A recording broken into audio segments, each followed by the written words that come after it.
I believe in people. I generally believe that a stranger is a friend you've never met before.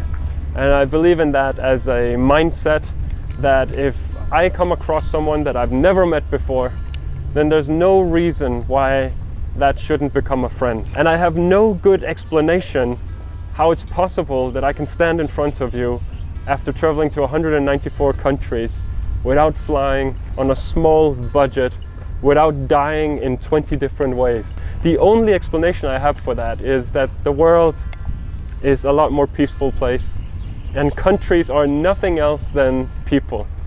The logistics of all of this is the achievement of reaching all the countries in the world without flying and being the first person to do that. That is something which inspires people to achieve things in their life. These goals can be achieved if you fight for them. I have different perceptions on China and on Hong Kong. So first of all, I came to Hong Kong for the first time in my life in 2011, and I came here to go to Disneyland. And then I came back in January this year, and I met with the agent. I came on board a container ship, and the agent, he was really nice and helpful. And then he asked if he could drive me to my address. And he was driving me, and we were driving away from the city. And I couldn't believe it. We were going into the mountains and into the forest, and I was thinking, for sure we must have gone into China now. This is impossible. This cannot be Hong Kong anymore. And I think that was the first time I started to realize that Hong Kong is not just city. That Hong Kong is, in a real way, mostly mountains and nature. Later on, I discovered all the hiking opportunities and the trails, and I'm staying in Sai Kung. And Sai Kung is ideal for hiking and enjoying nature. So that was really an eye-opening moment for me. And then I came back for the first time after that to mainland China last year. And I was absolutely amazed by the development in China, because I had some memories from visiting one time before, and I couldn't recognize anything. There was nothing I could recognize. Everything had changed. The way that people dress had changed, and the way that they behave had changed, and the high-speed trains and the shops and the markets, and everything had changed. And the infrastructure was really impressive.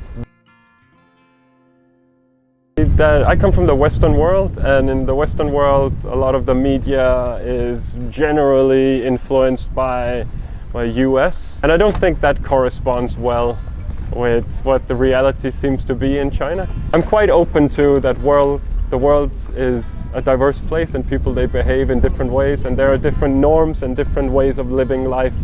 So it's not a big surprise for me, but I understand why people, they can get confused. COVID-19 is a really strange difficulty for me, because it's the first difficulty I had within the project where I have no power. Usually if there's a visa I can't get, I can try to go to a different embassy, or I can try to influence it. Maybe I can get a meeting with an official, or maybe even with the ambassador, and I can still get it. With COVID-19 I can do nothing. Absolutely nothing. One of the things we don't know is, when is this going to end? So it's truly open-ended. Maybe I can continue this project in 2 weeks. Maybe I can continue this project in 2 months. Maybe in 2 years. Who knows? And the worst case scenario is that I have to stay in Hong Kong for so long that the government decides that I have completely overstayed, and they say, thank you, Mr. Pedersen, for your stay here in Hong Kong. We're now bringing you to the airport. We're escorting you. We're deporting you out of Hong Kong and sending you on an airplane back home to Denmark. And then that means that 6.5 years of my life trying really hard to accomplish something is broken because of a deportation, because of a virus. That's sort of the worst case scenario for me.